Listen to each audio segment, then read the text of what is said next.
एक साधव की 4 कन्याएं थीं, एक से बढ़कर एक सुंदर। एक दिन चारों नदी पर नहाने गई थीं। तभी देखा राजा घोड़े पर बैठकर नदी किनारे से जा रहा था। जाते जाते कुछ सुन वह कौतूहल में भर गया। बकुल पेड़ की ओट में हो गया। बड़ी कन्या बोली, राजा के रसोइये से ब्याह करती तो अच्छी अच्छी चीज़ें खाती। मझली बोली, मंत्री से विवाह करती तो अच्छी अच्छी साड़ी पहनती। उससे छोटी बोली, कोतवाल से ब्याह करती तो किसी से नहीं डरती। और अंत में सबसे छोटी बेटी बोली, जो सबसे सुंदर थी, राजा से विवाह करती तो राजा पटरानी बनाकर रखता, कभी दूर नहीं करता। राजा ने यह सब सुना। वह महल में लौटकर साधु बनिया को बुलाया और सब बताया। जिसकी जो इच्छा उसे वही विवाह कर दिया। खुद छोटी से विवाह कर पटरानी बनाकर चैन से रहने लगा और अन्य तीनों कन्याएं विवाह कर वहाँ दासी बनकर रहने लगीं। सबकी इच्छा पूरी हुई, पर तीनों बहनों का मन फीका पड़ गया। छोटी बनी सबसे बड़ी पटरानी, हम उनकी नौकरानी। जले हमारी बुद्धि, तब इतना पता था जितना भी पछताए क्या होगा। यह तो देवों का विधान है, इसे कौन बदल सके। फिर भी छोटी बहन पर सबने रोष रखा। इधर विधाता ने ऐसा किया, बड़ी को अभी तक कोई बच्चा नहीं हुआ, छोटी को बच्चा होने की आस हुई। जो कुछ गुस्सा था अब और बढ़ गया। तीनों ने मिलकर कहा, हम बड़ी होकर बाँझ खाली बैठी, ये इतनी छोटी होकर भी बनेगी बेटे बेटी की माँ। अब मौका है, देख लेंगी। तीनों रोज आती, बहन को मीठी मीठी बात कहकर फुसलाती। कोई बेस करती, कोई जूड़ा गूंथ देती, कोई पान बना देती तो कोई पाँव सहला देती। यूँ सब मिलकर सेवा करती। छोटी इतना छल कपट नहीं जानती थी। बड़ी बहनों के भाव स्नेह में वह बह जाती, उन्हें छोड़ती नहीं। कहते हैं दुश्मन कहाँ, माँ के पेट से छोटी उनके नेह में पागल हो रही थी। बैठे चिंता करती, कैसे इस महल से इसे विदा कराएं। देखते देखते रानी को पूरा 10 माह हो गया। रानी को कष्ट हुआ, बहनों ने ठीक कर लिया। पहले जाकर जच्चा घर पहुंची, वहाँ से दाई को विदा किया।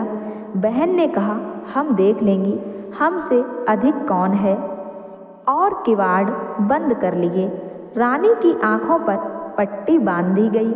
रानी, बहन पट्टी क्यों बांध रही हो? बड़ी बहन ने कहा, चुप रहो, दर्द हो तब पट्टी बांधते हैं, यह राजा की प्रथा है। रानी को दिव्य सुंदर पुत्र हुआ। कुआं कुआं करने से पहले बक्से में बंद कर नदी में बहा दिया। बक्सा में से बंदर का बच्चा निकाल रानी के पास रख दिया। दासियों ने हुलूधुनी की, कहा, अरे देखो, रानी ने बंदर के बच्चे को जन्म दिया है। सब अबाक, आदमी कभी बंदर को जन्म कैसे दे सकता है? सब खुसुर फुसुर करने लगे, पर बड़ों की बात का उत्तर नहीं कि स्वर्ग को सीढ़ी नहीं। राजमहल की बात मुंह खोले सिर कटे।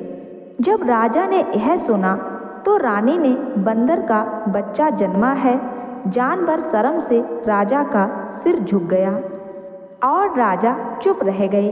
फिर रानी को दोबारा आस हुई। बहनों ने आकर दर्द संभाला, दाई विदा कर दी। रानी को दिव्य सुंदर पुत्र हुआ। एक बहन ने बक्से में रखकर उसे भी नदी में बहा दिया।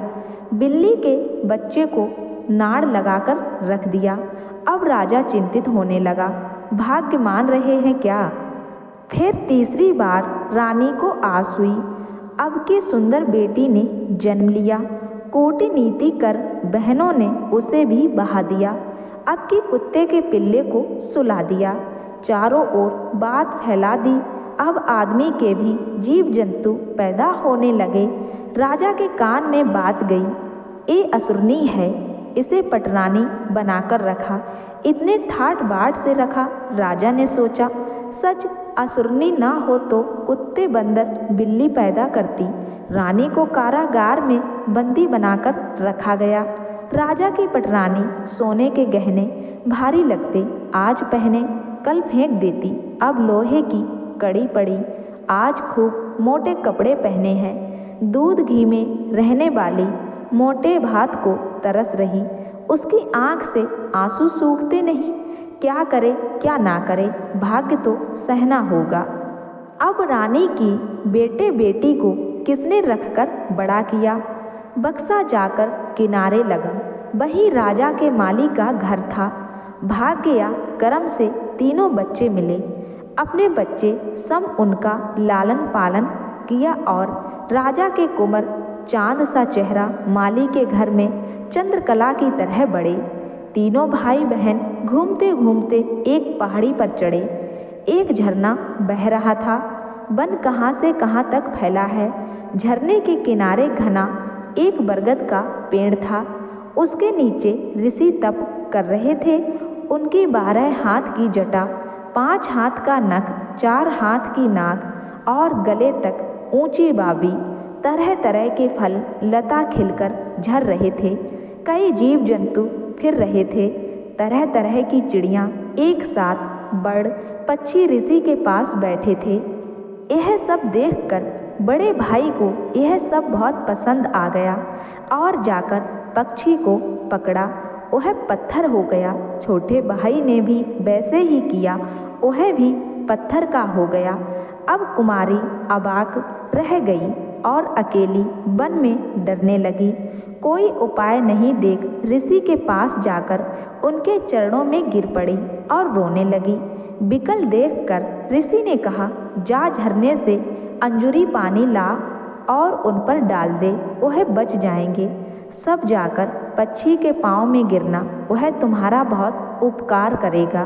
कुमारी ने वही किया। वहीं जाकर पक्षी के पाँव में पड़े। पक्षी उड़कर कुमारी के हाथ पर पड़ गया।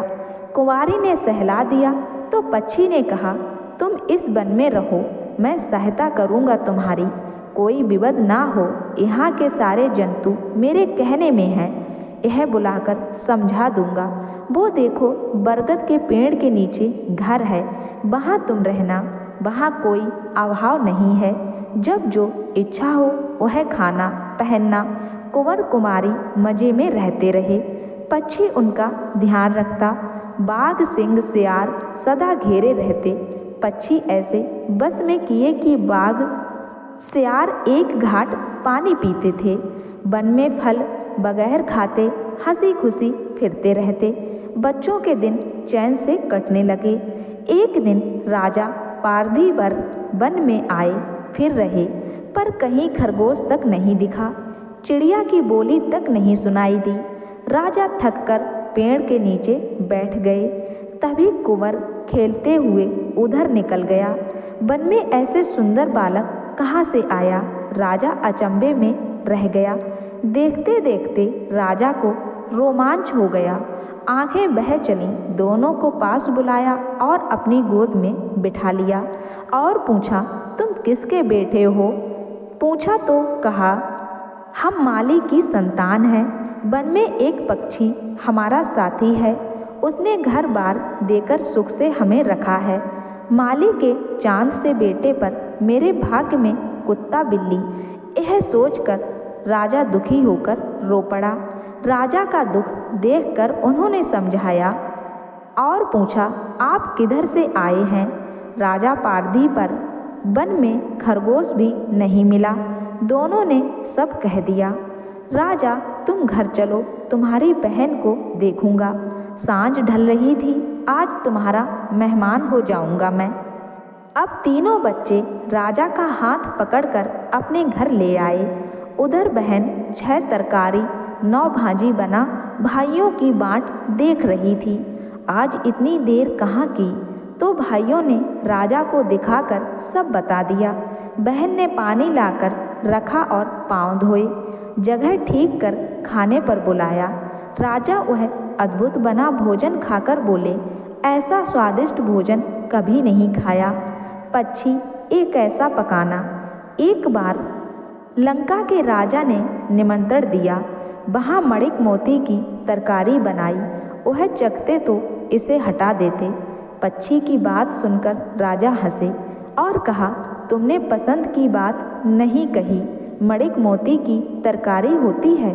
पक्षी, कुत्ते, बिल्ली, बंदर आदमी जन्म कर सके, यह तो मान गए, मेरी बात हंसी में उड़ा दी। यह सुनकर राजा अवाक हो गया। मेरे घर की खबर पक्षी ने कैसे जानी?